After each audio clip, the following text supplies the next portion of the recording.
This one over to Pilar Van Housden. Alyssa Hernandez.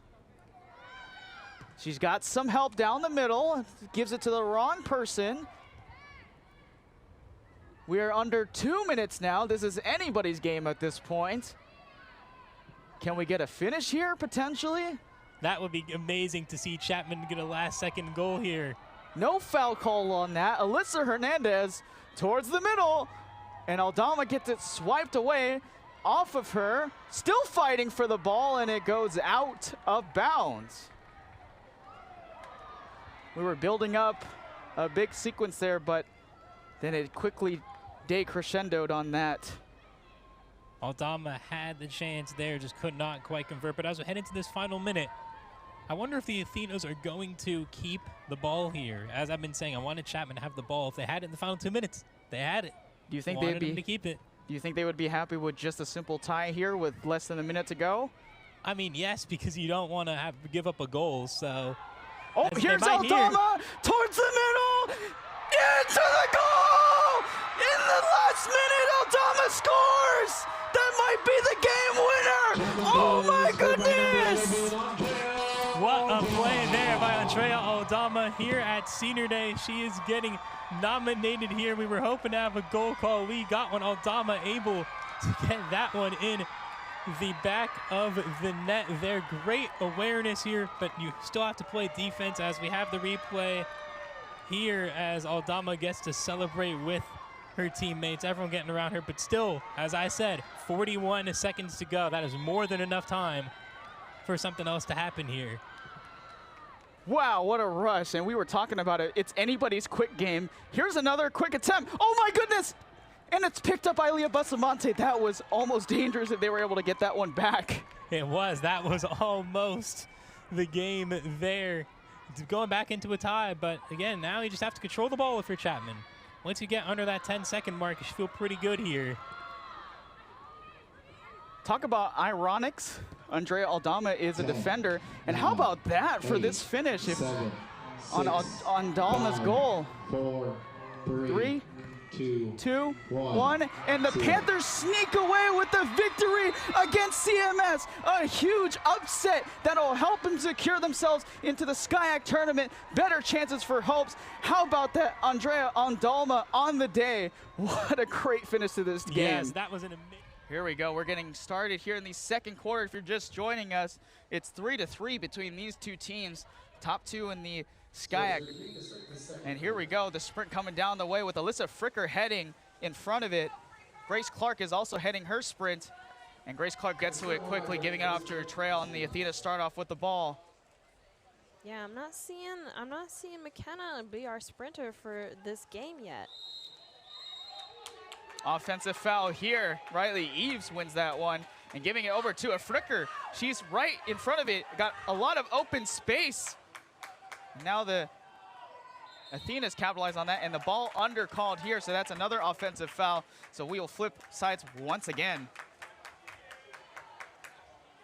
That's right. You saw Alyssa swim up. She was up, but then it wasn't the best pass, so it became a turnover. Right off the top of the crossbar as Georgina Burr was blocking it, but obviously not off of her hand, so she gets to keep possession of the ball. Riley Eves out to the corner.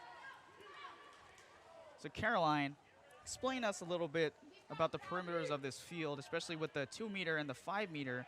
What are the restrictions and what is allowed? Yeah, okay, so that 2-meter is really important. You cannot go into that 2-meter unless you have the ball. You can't even pass the ball into the 2-meter because that is a big no-no, and that'll result in a turnover. Got an exclusion against the Athenas, and the Panthers are up now. And yet another power play opportunity.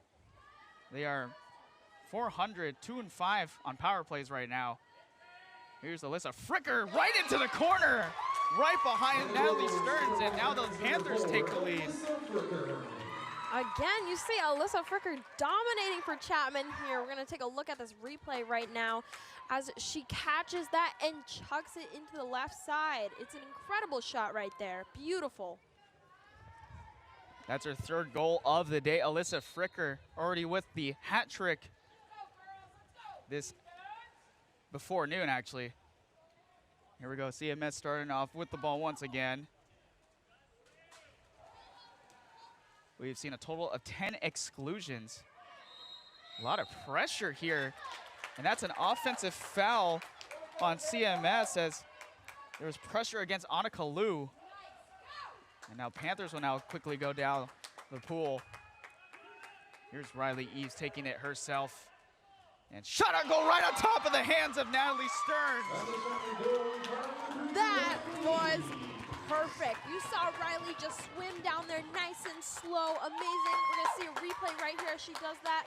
Gets up really high, cross cage shot into the left corner. You can see the goalie's taste of sadness. That is an incredible shot for Riley Eves. That was a nice long shot by Riley Eves. The Athenas are trying to find their response now.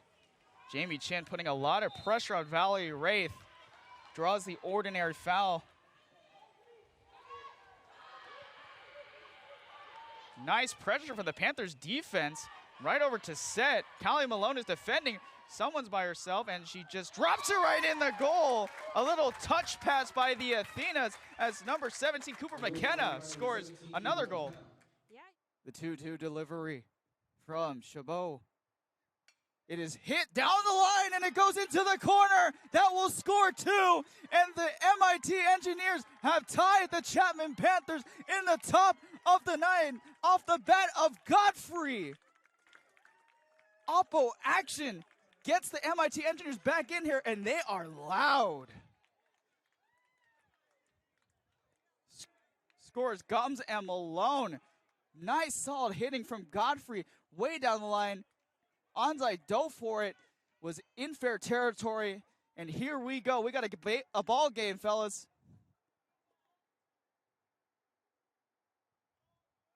Schoenfield up to bat now. The first pitch he sees is a ball that misses the inside corner. No action in the bullpen for Scott Laverty and this Chapman Panthers team.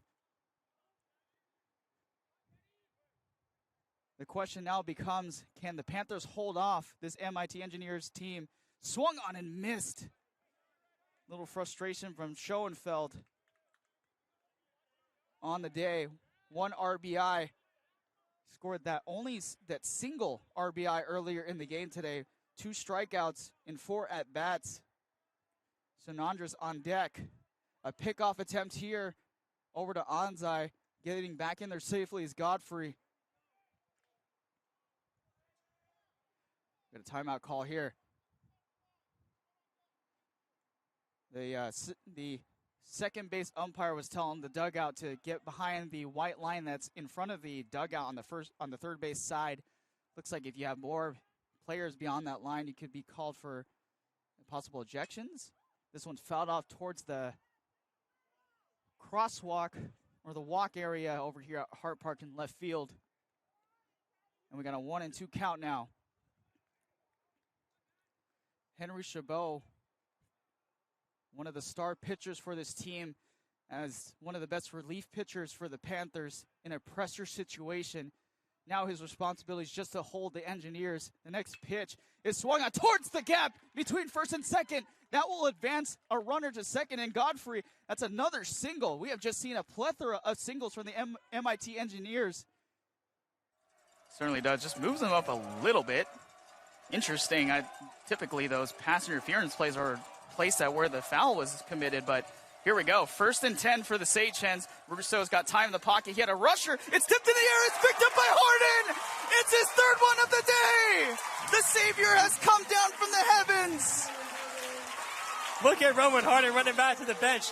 Immediately starts celebrating there with his fellow freshman receiver, Emmanuel Pucci, right there. But that was such a great play by Harden off the tip, able to get his 3rd interception as a freshman in this game. If you weren't familiar with this game, you're going to be familiar with him for the next 3 seasons after this one and for the rest of this game and hopefully into the NCAA Division III football championship. Absolutely. Hold on. I'm getting a transmission here from Houston. They said there's a problem. His name is Roman Harden. He's wearing number 0. He is. And if he gets a 4th interception, I need to see Rock the Baby celebration. He's wearing number 0. We all know that celebration, the Westbrook celebration. I got to see that one if he gets number 4. But now Luke Peterman starts off from the 30-yard line in the Sage-Hens territory for 1st and 10. Great chances to help put this game away as Orsino takes the handoff here. He's running up the field. He's trying to make a man miss. He makes a man miss, but there's a flag. He's going to the end zone. He dives. Is he in? No, they're going to call him short. There is a flag on the field.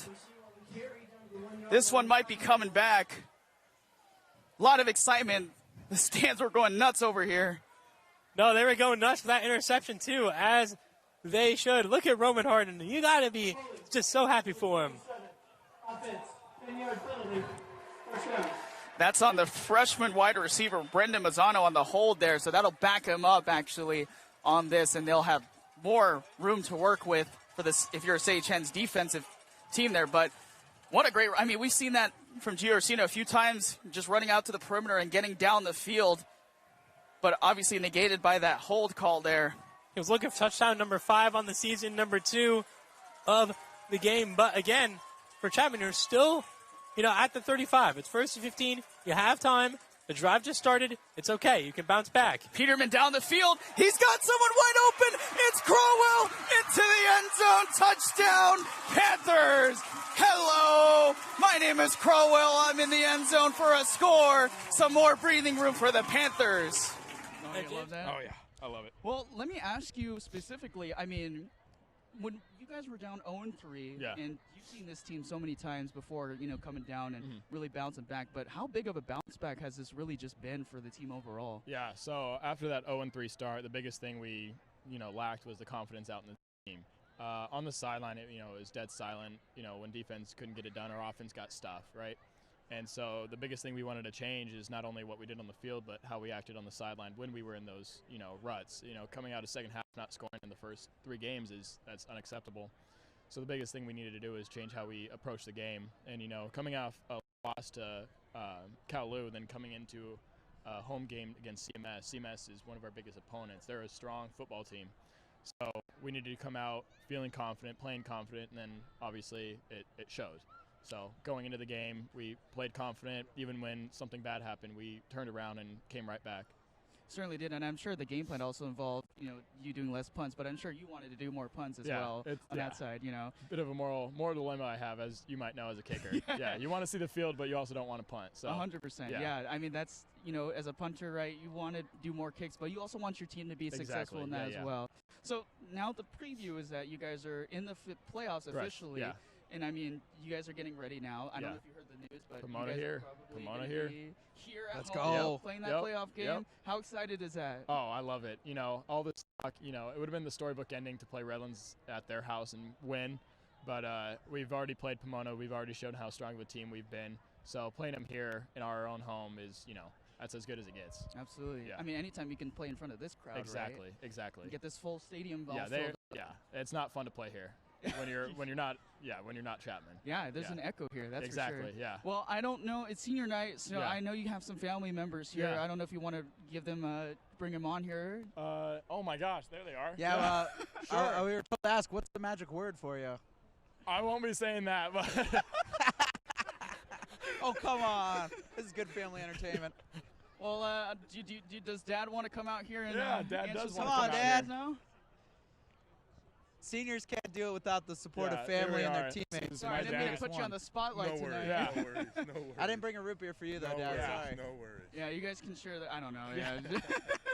Well, let me ask you, Dad. I mean, your son has been here for a very long time. He's had Way great too long. success as a punter. I mean, if not one of the best kickers in Division III. I mean, how proud of you of your son? This was as parents, just to see your child excel and live their dream. I like to tell a story. When we first came here, he had gone to other schools. He walked onto this campus and walked on this field, just walked around, and his mom said, "You want to go here, don't you?" He says, "Yes." And ever since that day, it's been home to him, and it's just been a pleasure to watch him have fun with his teammates and grow. Absolutely.